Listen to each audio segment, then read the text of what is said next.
Praise the Lord. கர்த்தருடைய பரிசுத்த நாமம் மகிமைப்படுவதாக. இன்றைக்கு ஒரு நாளை கூட காண கிருபை செய்த தேவன் உங்களை ஆசீர்வதிப்பாராக. சகரியா 8வது அதிகாரம் 17வது வசனம். ஒருவனும் பிறனுக்கு விரோதமாய் தன் இருதயத்தில் தீங்கு நினையாமலும் பொய்யானையின் மேல் பிரியப்படாமலும் இருங்கள். இவைகள் எல்லாம் நான் வெறுக்கிற காரியங்கள் என்று கர்த்தர் சொல்லுகிறார். ஆமென், ஆமென்.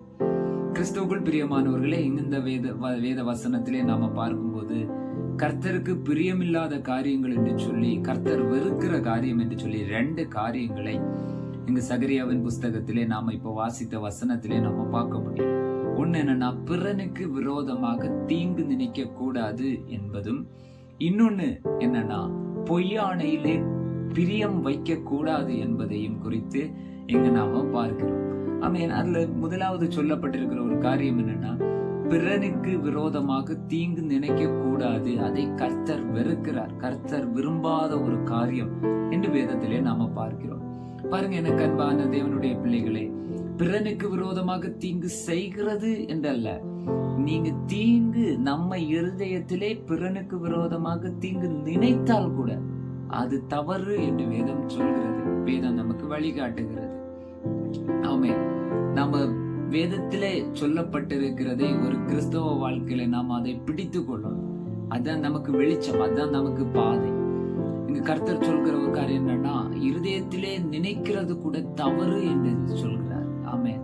நம்முடைய கண்களுக்கு முன்பாக தெரிகிற, அவன் தேவனுடைய சாயலின்படி சிருஷ்டித்த, தேவனுடைய கண்களிலே மிகவும் பிரியமாக கருதப்படுகிற தேவ சாயலிலே சிருஷ்டிக்கப்பட்ட ஒவ்வொருவரையும் கர்த்தர் அதிகமாக நேசிக்கிறார்.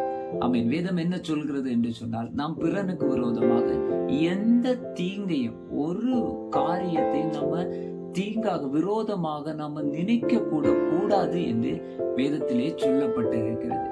பாருங்க, நிறைய பேரை இப்ப பார்க்கும்போது முகத்திலே சிரிச்சு பேசினாலும் இருதயத்திலே அவர்களுக்கு விரோதமாக தீங்கு நினைக்கிற அனுபவங்களை நாம இந்த உலகத்திலே பார்க்க முடியும்.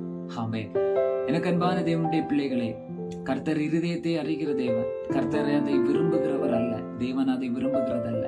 நம்ம எல்லோரும் சுத்த மனசாட்சி உள்ளவர்களாக, பரிசுத்தம் உள்ளவர்களாக, தேவனை போல பரிசுத்தம் உள்ளவர்களாக வாழ வேண்டும் என்று கர்த்தர் நம்மிடத்திலே விரும்புகிறார். இந்த நாளிலும் நாம் அவருடைய சமூகத்திலே ஒப்பு கொடுப்போமா?